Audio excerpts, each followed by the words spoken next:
But you don't really want to see those? That doesn't strike me as like Drow's just kind of not a good hero right now. Sniper, I'd be down for a sniper, I guess. It's a little scary versus Puck, but what can you do? Just don't get coiled. Just don't get coiled. Just miss dodgy spells, Omega Lol. I wouldn't be totally opposed to a Bat Rider either. Offlane? Hell yeah. I ain't seen one since Raging Potato, and I love it so much. I mean, is it gonna be good in lane? Maybe, I don't know. 10 seconds You might I feel like they have can't stop you issues. from doing anything, right? Warlock is so defensive, he like 5 can't just stun seconds you if you remaining. go on the under tower. It's just when you play versus Warlock, he's a little deceptive. You're gonna have wands pretty early. He's gonna use spam fatal bonds, and you're gonna be kind of low HP a lot. But you could get away with it. Is that a little concerning for T1's lineup? The fact that right now their only significant lockdown is Overgrowth and Golems? They got coil too. Coil too, yeah. That's pretty good. It's fine. I don't Okay. think it's bad.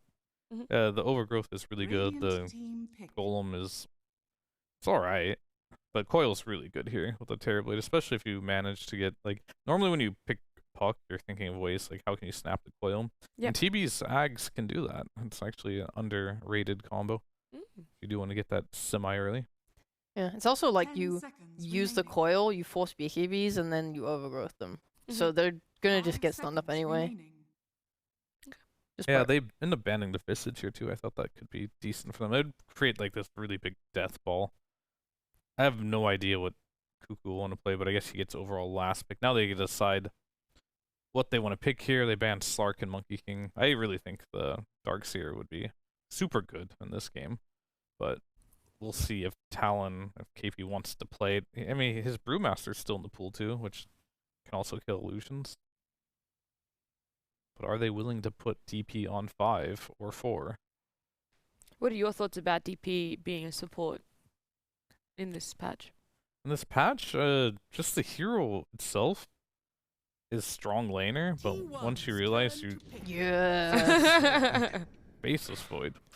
I mean, you can. That is a hero that can kill Terrorblade if you get enough farm. It's so what's their lane gonna be? Dawn 5, I guess. Yeah. Man, Or Faceless Mars has or been tearing it up in the DPC recently. He Mhm. went from just completely 10 unpicked to seconds like remaining. people playing with him. Sometimes in the off lane, sometimes in the mid lane. I'm not talking about just this region, just in Yeah. general. People just playing it in random Although positions. Mid lane probably wouldn't Okay, boast too much about. It did go there. I'm not boasting. I'm just saying Nine it played was there there and they once. lost pretty Yeah. badly. Yeah. So it's, yeah, The time to off fight lane, that. though. The off lane though, Mizu off lane, That was Faceless looking boy. good. I'm thinking this is gonna be That 26 damage. That looked good after 40 minutes. It doesn't matter. It still looked good. Did That's true. We didn't put a clause on how it had to look good. It just did. Who would you rather see as 4 and 5 this game, Marcy or Dawn? I'm thinking the Dawn might be a lot better versus the Terrorblade in lane. couldn't Marcy and Dawn just like annihilate that lane? Now select They're like so Together? aggressive. Yeah, they have so much kill Who's going- potential. I mean, that's just an awkward combination. And I mean, maybe because I only played pub with it. Like, you start like you're channeling on Dawn, and then Marcy just like tosses them out of the way. Okay, maybe They've just got don't do some- it in that order. Yeah, I mean, you can play around it for sure, but Uh. I doubt the Dawn will be a core. Dawn's Mhm. going for Yeah. Yeah. on hide. I like that a lot because I think Marcy doesn't do a ton of, like, she does physical damage. You click them down, but you have a lot of magic damage with Dawn. You can burn through this TB pretty easily on the lane, I think. I want to bring in our casters so we can have some more opinions on this draft. It's going to be Lyrical and GoDz. Hi, Lyrical. Hi, guys. We saw GoDz Hello. yesterday, so Lyrical, you get to start and give us all the information, all the details on these two lineups. I mean, it's a grudge match, kind of, right? Like, we're gonna just say that they hate each other and they want to spill blood, and that's fair. Hate That, each you know, other. Absolutely. exactly. But I'm excited about the Venge. It's awesome. I haven't got to see this hero for a while, and Cuckoo definitely known for making some stylish plays. So I can't wait to see that. Mm-hmm. Yourself, GoDz?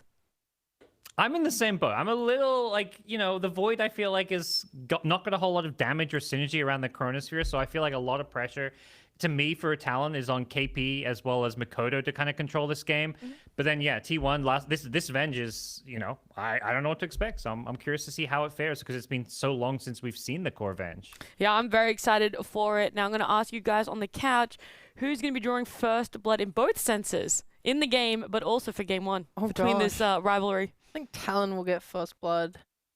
Their lanes just seem more aggressive. Mm-hmm. But like the game, that's unfair, bro. Yeah, right. I mean, I think T1 will win, but you have Marcy and Dawn on Talon, so those are some of the strongest laners on the patch. They'll probably get first blood. Okay, alright, well, I'm looking forward to this game 1 between Talon and T1 with Lyrical and GoDz. Thank you so much, Nat. Yeah, Parker, the panel seems to agree. Dawnbreaker, Marcy, very good at killing things. These heroes are super annoying to play against the pubs. But they're also kind of digging what T1 has up their sleeve. This Terrorblade feels like a little bit unanswered in a way. Yeah, they kind of get to this last pick, and it's like, what do we get? Like, there's no good carries to really counter the TB with. They get a Void. Void would be good if you had, like, a, you know, a crazy Invoker, like Void Invoker. Like, yeah, that makes TB's game hard, but they didn't have any damage for Chrono. I think they just felt like they needed some teamfight control to, you know, try and kill him in the Chrono. Plus, there's no, like, save on T1's side. They've got heals, but it doesn't save people, so... You know, it's going to take some time, but if 23 Savage gets farmed, and that's something he does do, he can eventually, you know, kill a TB and Chrono.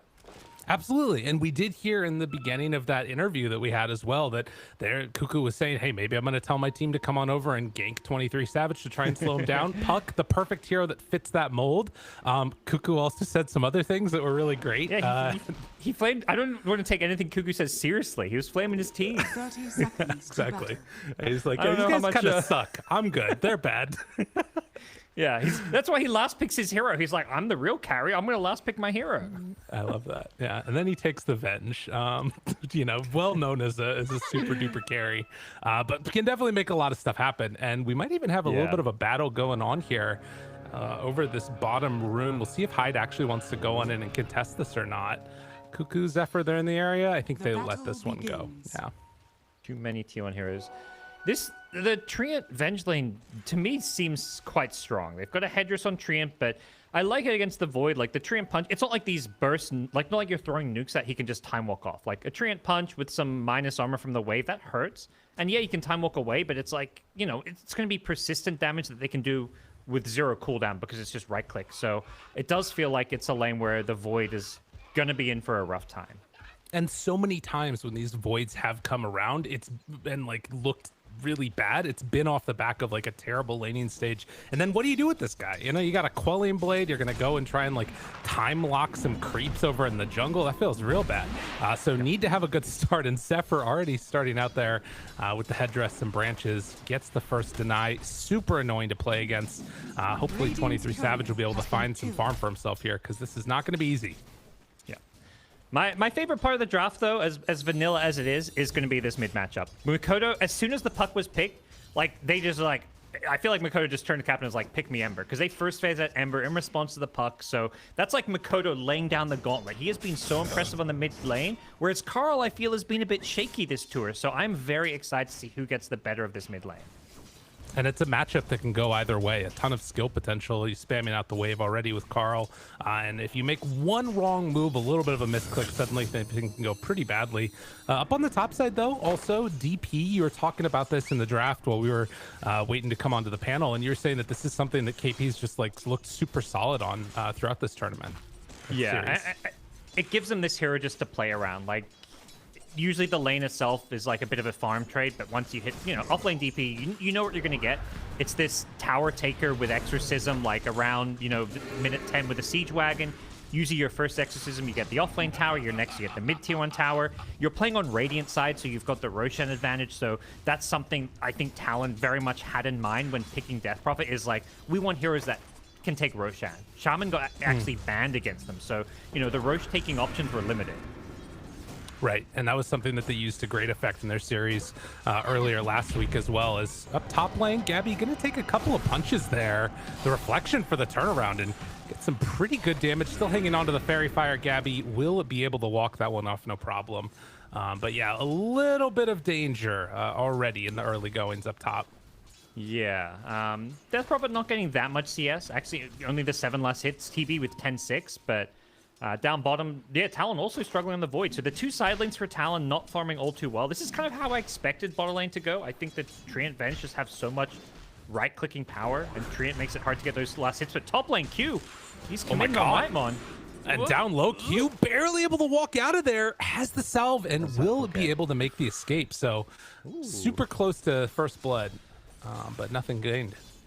Yeah. This is, you know, the power of Warlock, just constant sustain in this safe lane. Whitemon's behind them here. Should be okay. Yeah, this is not where a Warlock usually wants to walk around at. You can very easily just get destroyed. Only 300 movement speed, not a whole heck of a lot of survivability. But we'll be able to walk that one off and then start throwing the heals onto Gabby again. And this has really been the feature that we've seen for why this hero gets picked. If you can't kill the carry, Warlock will get him back up to full pretty quick.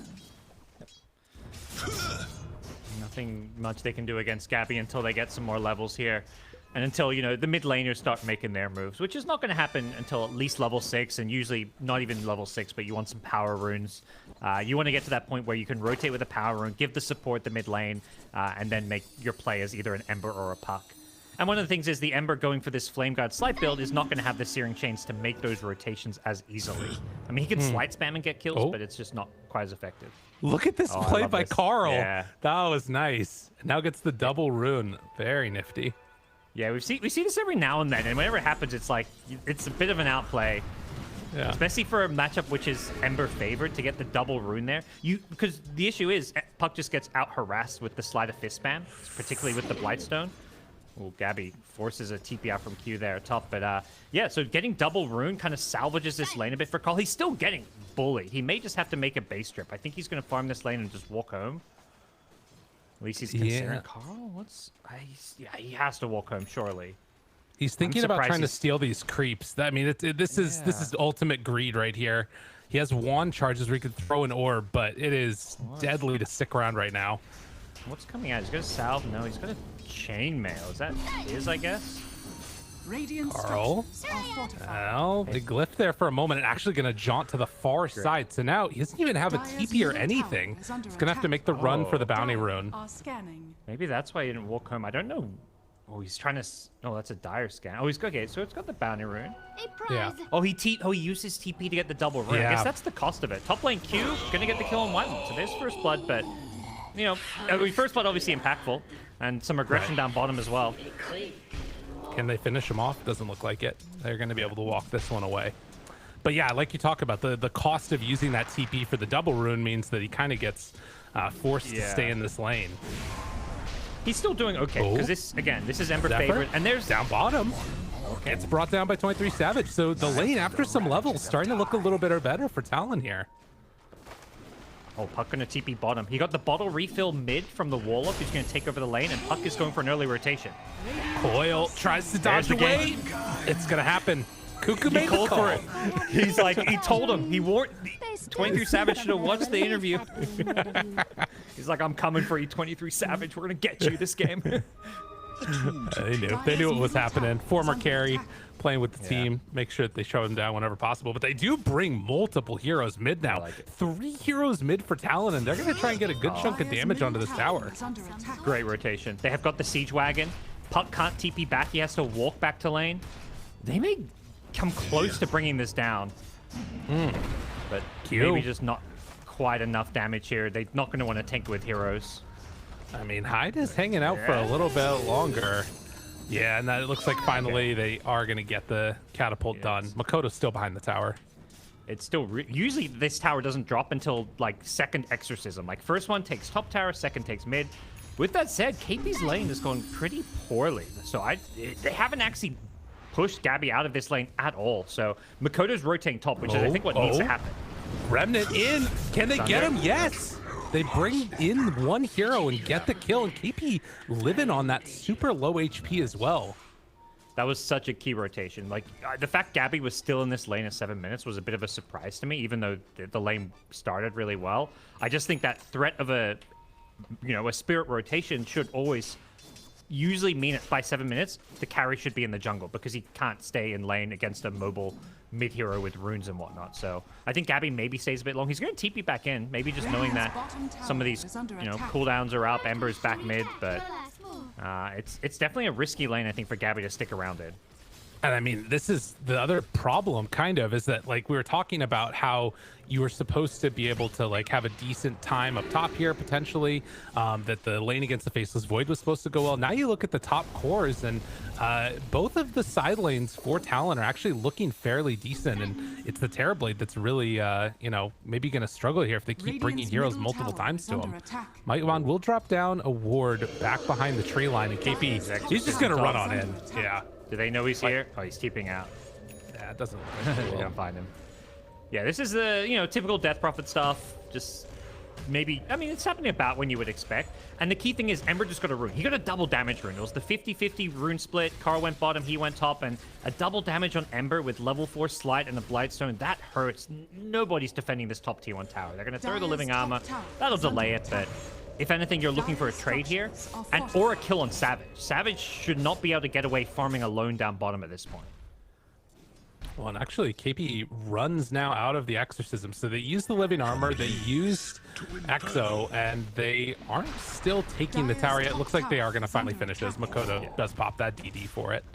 Yeah, I think getting Ember to use this DD is honestly like a decent trade. Like, that DD is scary. You do not want to fight into it. And now, like, I'm sure when they see Ember pop DD, the communication is he's used DD. Like, if we take a fight, like 30 seconds from now, that DD will have worn off. So, you know, we can maybe force some action. But at the same time, I don't know if they want to. No level 6 on Warlock. Their team fights just, it's lackluster. If anything, it's Talon who are the ones who are going to be trying to force some team fights. Well, and in fact, they do have that Chronosphere. He's sitting mid right now. Makoto will run into Gabby, jump forward, Slight. That last remnant of the DD, almost enough. They're trying to dodge the Sunder. Yeah. And it looks like Makoto isn't going to tempt fate anymore, but that's still just slowing down Gabby's farm. 23 Savage on this Void is just unafraid of anything. I probably shouldn't be killable here.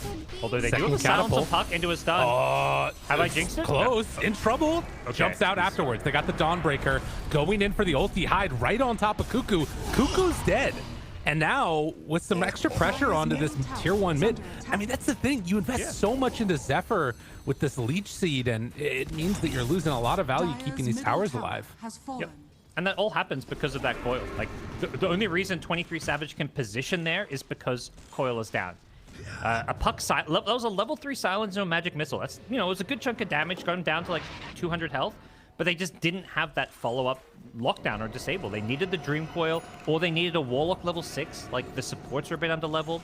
Or I don't know if Train had hit level 6 yet with the Tome yet. They hadn't come out, so they just didn't quite have the damage. And 23 Savage knew it, so just really heads-up play from him. Talon, they're just crushing this early game. There's no answer to their tower play. Looking really good. And there we go. Rebound. Everybody jumps away to million movement speed because that's fair. And, you know, now they have to back out away. Again, Zephyr thought about throwing out that Nature's Grasp, but doesn't go for it. So you look across the entire map, and Talon are farming all 3 lanes. They're farming Dire Jungle. I just feel like they're getting way more out of the map right now. 3k gold lead for them. That's, I mean, if you're Talon, that's good news, because this Gabby TB was something they picked in their last 3 games against SMG, was ultimately the big late game carry. So if it goes late game on even footing, it's TB favored. Gabby is brought down very low while in the jungle. Q will find the tree, throws out the magic missile. KP still playing around that way. Q just gives the rebound and then dies. That was interesting. Rebounded in, okay. I thought Maybe even try and rebound away. Yeah, I don't know either. No, Marcy, new heroes, still learning. Sure. No, maybe it was that anyways. I'm not sure. But another power rune going the way of Talon, because of all these towers being pushed and these lanes being pushed out. Like, these power runes just represent like pressure on the map, because it just means Talon have to play defensively. They're communicating every time Ember gets one of these runes. They're probably saying, like, you know, as soon as they see it, like, you know, Ember's got this rune, like, we can't play aggressive or he's gonna TP in and just like a haste Ember is just gonna get slide after slide off and be unkillable. So T1 have to play defensive. That's what their draft is kind of designed to do. They're protecting their ancients, farming triangle, and unfortunately losing supports who are just, you know, doing their job, just scouting out aggression. As a support, you got to put your body on the line to try and secure some farm at this point. Right, and this farm is a triple ancient stack right now that's being taken with a meta Terrorblade, so getting some farm going while they're losing heroes, but as you said, still losing those heroes, not great. Although likewise, Talon, I mean, the next objective is a little bit unclear at this point. You can try and maybe pressure a little bit for tier 2 top. Would love, obviously, to get a Roche. That's where previously they had that like power from the Shaman and just dropping wards for it. Not going to be the case this time, as Q does have rebound available. Actually, Q down super low. They will jaunt out. Cuckoo's still chasing for this one, but they won't be able to find anybody. They're pinging Makoto, but he still doesn't have Searing Chains. Oh my god. Fair enough, I guess. But against a puck, like, they don't really have... It's funny because it's almost like the threat of a Searing Chains. Like, maybe they don't quite realize his skill build. Obviously, they know he maxed Light, but they maybe don't quite know how many points he got in the Flame Guard. Swap in. Swap onto high, trying to get the D-ward action going. And we'll get Overgrowth, and now they bring him down. Also, KP in some trouble. Drop the Golem, why don't they? Everything laid down onto Talon, and they get 2 quick kills. Not bad for T1. A lot of big ultimates, so it's I totally agree. Not bad for T1, but the question is what happens now, because Talon, they're going to fight back, whether that's just taking a Roshan probably for free with no Overgrowth plus Chaotic Offering. Like, how do you contest a Roshan with Exorcism? Outside of Exorcism, they don't have the best Rosh taking, but Exorcism alone should be enough. So we'll see what Talon do, because theoretically they should have full control of the game for the next like 2 minutes while these ultimates are down. Kodo finally gets Searing Chains, uses them now on the Golem, who will deny the bounty rune. They do finally get the gold for that one, and a second bounty rune will spawn, but still, it hurts a little bit there. 20 seconds until Exorcism, and Metamorphosis is back up, but as you said, those other control spells being lacking makes that one a little bit tough to come and contest. Just popping the Unleashed on Roche. Yeah. That shows how valuable this ultimate is on a support Marcy. I think they'll have... maybe they don't need Exo, it looks like. They're killing Roche pretty fast without. And yeah, there's nothing T1 can do about this. Which is honestly, I mean, again, I think both teams are getting what they want right now. For T1, it's use our ultimates to win a good fight and then passively farm. For Talon, it's like, okay, ultimates are down. Get as much on the map as possible. Take Roshan, take objectives, put ourselves in the driver's seat. So it's going to come down to what Talon can get with this Aegis, particularly when T1 have ultimates back up. Right, and that is, at least for now, the job for T1 is just split push, pressure out all these towers. It does look like down bottom, Gabby trying to get some pressure onto this tier 1 with the catapult here, and they should finally get it now. Also a mechanism done for Dawnbreaker, so they're very much hitting these timings, and I'm pretty sure that Makoto's gotten every rune. This Ember pick has worked out fabulously for Talon so far. It really has. Like, just the ability to put pressure on the map, and Ember's just having a pretty free game.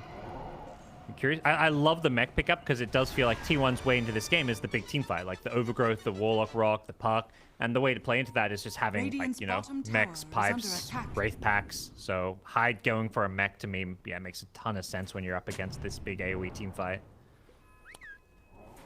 Smoke up now. Makoto underneath that one. We'll run into a couple here. Cuckoo has the Aghanims being delivered right away. Q's gonna catch him. His courier is getting close. Will be delivered now as the Overgrowth comes out. Zephyr dies, and I think that just about ends the fight. I don't know. I mean, I guess they have they have Warlock ulti, but scary.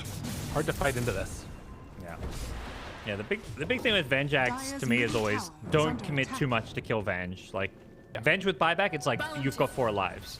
Venge without buyback, I mean, it's still the double life, and it just doesn't feel valuable to kill a Venge in a team fight. In like a pick-off sense, sure, but the way you lose a fight if you're Talon is by overcommitting too many spells on a Venge and then getting counterplayed by this big team fight. So Cuckoo's going to be dangling himself in what looks like bad positions to try and basically feed away his life to win a team fight. Right. Or alternatively, if there's a good Chronosphere, can come on in and save the TB at that point. This is another option, but we'll have to see if they go for it. But it doesn't feel like T1 want to take that fight anytime soon. It is definitely the chill zone for the moment. Although Makoto will run into Cuckoo there and then just walk away, go back to farming. Yeah, it's definitely nice because it doesn't feel like there's any easy chrono targets. Because if Venge frontlines, you know, Venge acts is kind of like a Wraith King where it's like, you know, you've got the multiple lives. You don't want to chrono Avenge. TB, if he frontlines, you don't want to chrono TB because he'll get swapped out. So basically, chrono is not a spell that will typically start a fight. It's going to be something used after, you know, midway towards in the fight, or even after all the swaps and stuff are being used, or on the back lines. Like, if anything, someone like a Puck becomes a good target if Venge swap is down. Radiant's top tower is under Well, attack. a haste rune for Makoto. And Talon, how much time left on this Aegis? They've still got 2 minutes. We'll see if they want to get something done with it, or if they're confident just continuing to farm. But actually, T1 are the ones that are going to smoke up now. They seem to have a read on where Talon are and that they're passively farming, so they want to find some kills.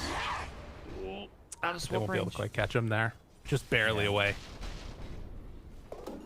I like this Aether Lens that Cuckoo has queued up. It's just works so well with the hero, with the swaps as well as the magic missile. Everything Cuckoo wants to do, this item I feel like just amplifies it.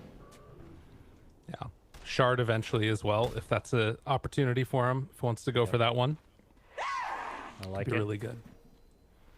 But for now, at least, they'll back on out again. T1 still comfy, just sitting back and farming. I think that this is going to be 2 Holy Dire's Lockets middle eventually. tower is under Not sure if attack. Whitemon's going for it or not, but Zephyr's already finished his. So lots of Two heal. on the Dire. Oh, jeez, yeah. Heals galore. And, you know, it's a 3k gold lead for Talon, but when you look at the net worths, there's the one hero on top. It's Gabby's TB. And it's like, can they actually kill a TB in late game? They don't have crazy magic burst, and commit. Oh, he's They're pretty committing a alone lot here. onto this Venge. Swap out at the start, then a little bit of a heal coming in. Will it get turned into an illusion? Do they go all the way in for round 2 of this? It looks like they will, and yeah, Cuckoo, no way out. Dies twice. Got a Kura in his way out, but that's fine. Going on the Venge when you make, like, you see enough heroes elsewhere on the map that they suddenly recognize Cuckoo was a little bit too far alone. Utilizing the Marcy with the Dispose, just the Blink initiation. Doesn't even have the Aether Lens yet on Q, so that's going to give him even better cast range for his initiation. And, you know, they waited till the end of the Aegis, but it looks like they'll get this bottom tier 1 tower plus the Venge kill. Kind of a slow, passive farming game for both teams. And the big question is just, like, what they build towards. Because these, you know, not even mid-game, like late-game team fights is going to be where things get decided here. Right. Yeah, definitely. And, you know, that's going to be, at least for now, fairly open. I mean, T1, I don't feel like they're that uncomfortable with the state of the game and how they've been moving. The only thing is, like, if Gabby continues to not die that often, things will be looking good for him. They did a couple wave cuts down bottom, and BKB now done on the Faceless Void. Hasn't had to use it, hasn't had to show up to a fight yet. It's just been all Makoto getting things done. They want to fight. I feel like if they want to force this fight, they need Gabby nearby. He's there. Like, he hasn't got the Scotty yet, but, you know, you've got so much farm in this TP. Like, a big team fight, I feel like, needs to involve him at this point. And the big thing, this gold lead is just ultimately misleading. It's one of those things, you know, we'll talk about a lot, but players, like, they always feel like, you know, even when they're down in goal, like, you'll talk to these players in interviews and be like, oh, we never felt like we were losing. But, like, even just looking at the goal, it's pretty much just the supports. Like, the support net worth different is, like, 4 or 5k gold. So, and part of that, there's a Philosopher's Stone on the Radiant, whereas, unfortunately for T1, they did not get one. But, you know, how much can these supports do with farm then becomes a question. I'd say with Q's Marcy, it's quite a lot. Blink Aether Lens, very impactful. But, you know, there's only so much a Dawnbreaker can do with farm as a support. Right. Oh, wait a minute. Cuckoo? Could be the fight Caught for T1. again. They have Eo Carl there with the save. Do they At turn least it? for the moment, they drop the coil. Tries to go. That's a pretty good fatal bonds onto several, but they're not going to decide to drop the golem. So they just give up the life of Cuckoo and then back out. Not feeling like it was somewhere they wanted to take the fight. I think it looked like, I mean, I guess Puck just dropped the call and they didn't have quite the follow-up they wanted. Fighting from low ground up to high ground, like they had the vision on the cliff, but it wasn't quite near enough maybe to fight under. Yeah. And also, maybe again, like I mentioned earlier, like they're making these calls when Ember has every single fight. He seems to have a power rune. He had an arcane rune there. Just having rune control for these team fights can make such a big difference for a hero like Ember, who gets so much value from an arcane rune. And I guess that's the thing. Like, if they just do these couple little pot shots here, this is where the tree does start to look pretty good too, because you're not really losing that much damage on your towers. You've got the potential to turn things around. They can wait for that perfect fight, and they don't lose much. They just keep getting stronger. I mean, obviously the Philosopher's Stone kind of hurts in a way, but I think that, like, you also have a couple of heroes that do a ton without a ton of farm. With the Warlock, with the Venge, these are still high impact heroes in the late game. Yeah, there's not really any item that changes Warlock's impact on this game. The Glimmer's nice and all, but it's very minor as far as changing how your game plays out. Zephyr's Blink Dagger, I think that's a pretty big one, particularly against BKB cores. But you know, for now, yeah, they probably don't even know they're behind. I'm sure Gabby's just saying, like, guys, I'm really farmed. If this game continues at this pace, like, how do they kill me? I've got a Venge who can just sit behind me and swap me out, or, you know, if our Venge is frontlining, then they're ignoring me. So I think Gabby is set up to carry this game, which is very fitting considering, you know, T1 versus Talon, the drama with the carry players on this team, 23 Savage being kicked, Gabby, you know, with some of the comments he's made in the past. Like, this is a spicy one, and this game one is going to come down to the carries. It is very fitting. Who was right, who was left? It'll all be decided here. All the memes. Oh, and it might start soon, actually. Be careful now. So they're a little late for the road. Heading into the pit. I mean, it's always that big question. You know, you see that the exorcism is used. You see that there's an opportunity where they're all grouped together, but decide to wait for the big battle later. That one is a little bit nicer now. You do get the shard, which I think was given over to 23 Savage. So he's getting very farmed, getting towards that Satanic next. Definitely a nice shard. And as a carry, you don't want to buy it this early on, usually, just because it's like 1,400 gold. It's not really like suited to carrying, but like being able to time walk in, time walk back out, like, whoa, swap in mid. Big swap. Finds Hyde, stun afterwards, and he's just gone. Yeah. Just quick and easy pick off. I think they saw KP up top. They also know there's no exorcism, so it's one of those things where often these Death Prophet teams will use Exo to take Rotan, but then for the next minute, they actually lose ground while having Aegis because the opponents know Exo's down, so T1 mid tower and a pick off. That's honestly really nicely done by T1. This game still feels like it's this very kind of even stalemate almost. Talon with a, you know, obviously tactical advantage. They're the ones kind of controlling the tempo a bit more. They've got an Aegis. But again, I don't feel like T1 are going to feel like their position is bad by any means. If they lose Carl, then maybe they're a little worried. That time dilation, you get caught by that. It's a rare form of control that really hurts Puck a lot. Yeah. So a nice little catch there. I was going to say, right after he died, I think he needs a Linken's. And I think he queued it up after he dies. Playing into the Marcy, like, Linken's just becomes, to me, a must-buy item on like a hero like a Puck this game. Or he needs an Aeon-Disc, one of the two. Yeah. Well, they do manage to find right there a nice pick-off, and now heading on in, trying to take down this tower. Tree will keep it alive as long as possible. Gotta be careful. This tree may... Yeah, they're gunning for him. Okay. He just walks away. Okay. He knew what he was doing. Oh, he gets caught. No, never mind. He didn't know. He gets caught and killed off. So Zephyr goes down again. Oh, honestly, that was super incredible by Makoto. Like, having the sense to know he was still there. Often you would slight the scouting, but he didn't just slight. He hit the Searing Chain as well. Right. Like, going for the full combo blindly in the trees there. Super heads up. Are fortified. And they force out the glyph, but this is going to eventually still fall. So Tree not able to keep it alive anymore. Towards mid, though. They find Hyde. Cuckoo, Carl, the heal.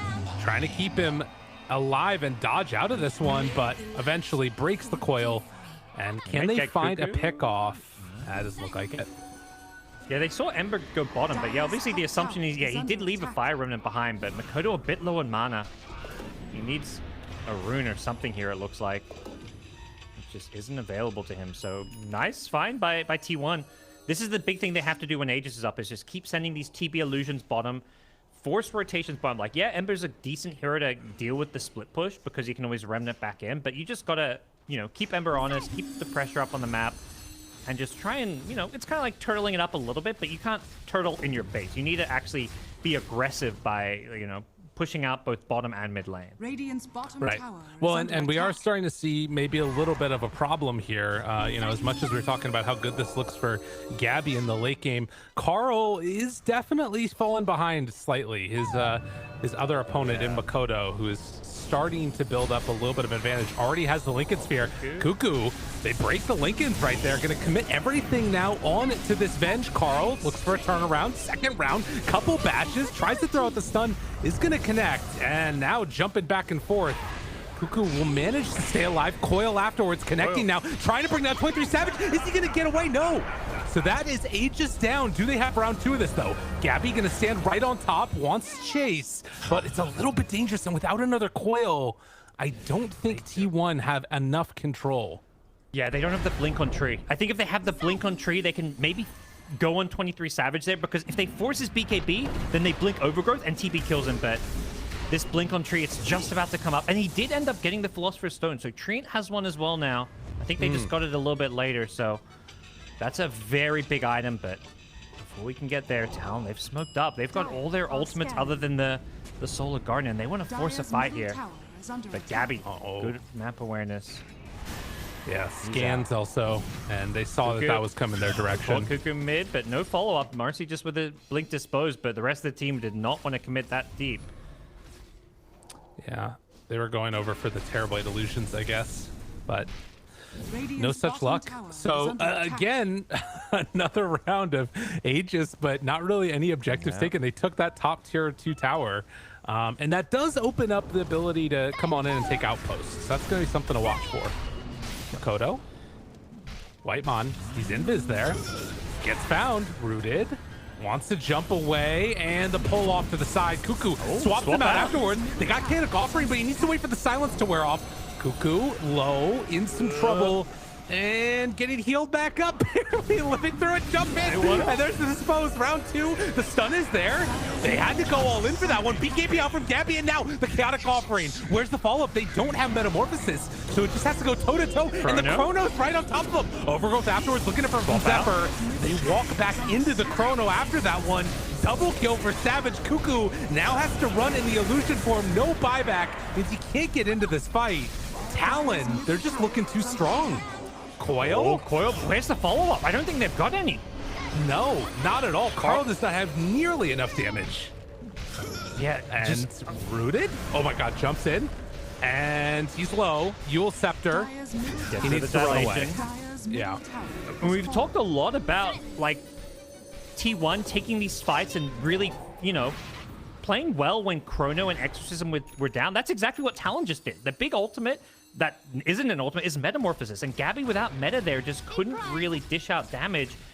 You know, he got swapped out of the Chrono. I don't actually think he was going to die there. It was just a very chaotic situation where Cuckoo, you know, trying to do his job to save his buddy there, but swaps himself in, and just in the end, you know, T1 do disengage, lose a couple of supports along the way, and unfortunately also, again, lose Cuckoo, who's kind of just being this kind of frontline sacrificial lamb to try and keep buying them time to kind of delay this game, but they've got to fight with Metamorphosis, because with a meta there, T1 clean up. But the reason that fight happens is because Talon know there's no Radiant's Metamorphosis. bottom tower is under attack. Right, and what's been a sort of odd decision to go on in right there after so many good decisions about when to not fight, just seems very uncharacteristic from what we had seen before. As we do have a little bit of a headset issue, and T1, they're gonna need to figure out what's going on right here. I mean, I'm trying to look at like net worth and the way that things could change. Like, if they still fight with all their ultis and everything up for T1, do you think that they can still take it? Oh, absolutely. This game is 100% down to execution. I don't think this is one of those things where we've gone late game and it's like, okay, this team has an edge and should win now.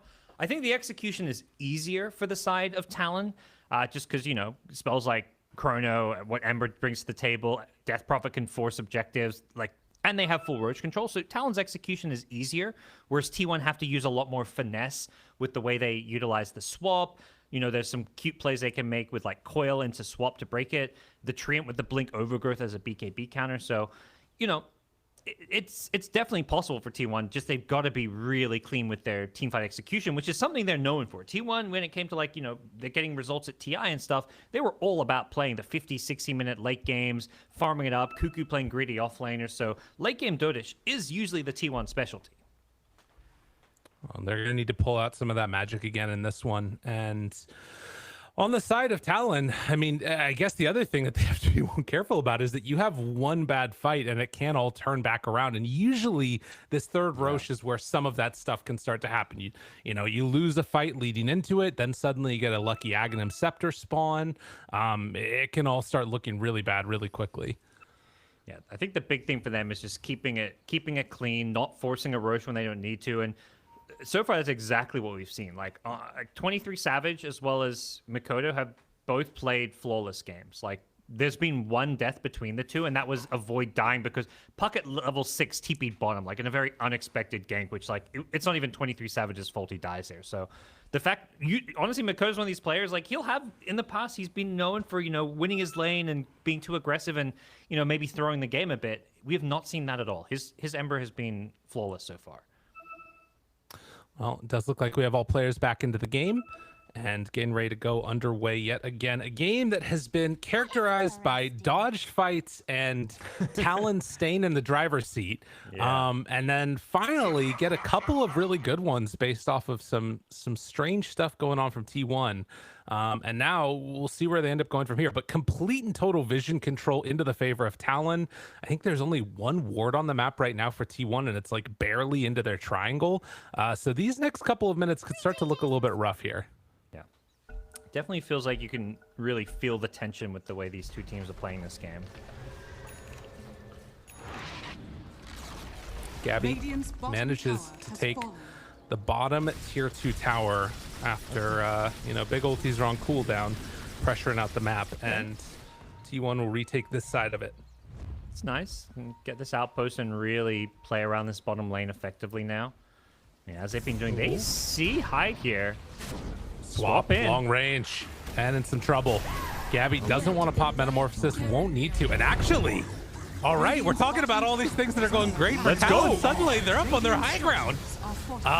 Chrono, 22 seconds. Makoto careful. turned upon. Lincoln's broken. Carl, he's right there on top of it too. They don't have TPs on these heroes. They're using them to get back now. Everybody's coming back in. 10-3 Savage jumps forward. Time dilation. Disarmed on meta. Gabby. Yeah, this is very scary. Q tried to find him. Dispose is finally there afterwards. 23 Savage jumps in again. Silence out from KP. And T1 have let to him get out disengage. of there. Meta's wearing off slowly, and now Talon, they want to chase. They know Meta's only got 10 seconds left. They want to force this. Turn, swap, Savage jumps in. Where's the His overgrowth? BKB has Chrono available if they want to use it. Waiting on it, last second, gets it off. Makoto right on top of his goal, but the overgrowth comes out. Now round 2, the heal coming in afterwards. Enough for the kill onto TB. And it was a bold move from T1, but it does not pay off. Cuckoo is going to drop down to the south as well. And just like that, they will lose 3. Maybe more, Oh. Carl. In the base, can't quite Carl, get he's him. out. Okay, didn't have vision for the Yule Scepter.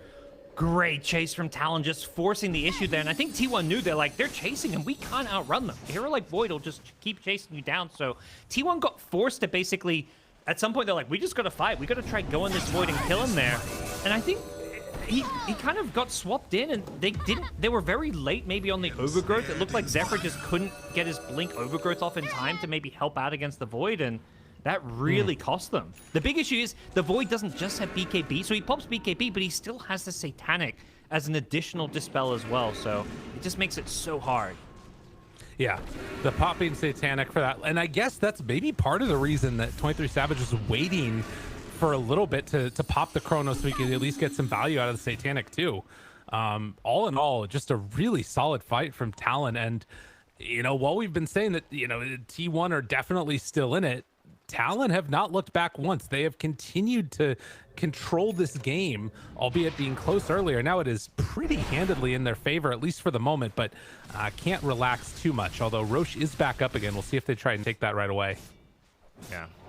As for T1, Metamorphosis will be back up, so they've got all their key spells if they want to make their move out on the map, but Roche will drop too fast. I don't think they're kind of in a position to get there in time. This is just honestly, so much goes back to Talon's approach to this game with the draft. Like, they very much designed a draft around playing Radiant. It's something teams are very wary of, like which side you're playing on can influence like what heroes you pick. And playing on Radiant, you want to have these Roche takers if you can get them. Well, they now have an Aghanim Scepter on Void, and suddenly, by far the most farmed hero in this game. 6,000 gold ahead of the TB, and I am really struggling to see how they take a fight without able to win it. I guess, like, we haven't really seen a great Whitemon ulti in a little while on this Warlock. That could be an avenue to make something work. Carl's trying to cut some waves. There's still siege wagons, but just making it, again, going back to trying to delay the game, try and stop the push. They see Makoto bottom. He's alone, but not an easy kill to get. Whitemon right on top of him. Rooted. Breaks it. Trying to run away, and they realize, okay, we cannot do this anymore. Zephyr, I think, is just dead, and the rest of the heroes of Dire just need to run away. That was not what they're hoping for. Yeah. I think it's okay for T1, though. They're in stalling mode, so support's dying to, like, you know, you pull them away from your side of the map, and they wanted to, like, you know, push mid or something, and you pull them down bottom. And you also cut the waves, like Puck caught the bottom creep wave, so it's just this mid wave that Gabby has to adjust. So it's not the end of the world, but Gabby's gonna be a little bit careful here. Yeah, lots of danger. A bottled DD now for Makoto. The runes continuing to flow in for him, and he's almost at 25 also. Wait, going top. Ooh, he was looking for a Chronosphere. He's still hunting for Carl. They've maybe caught him. He gets rooted. Oh, they find him right on the edge. Triple remnant in. Might have been a fourth one on top of it, but Makoto cleans up with Carl. Just very crisp, clean play.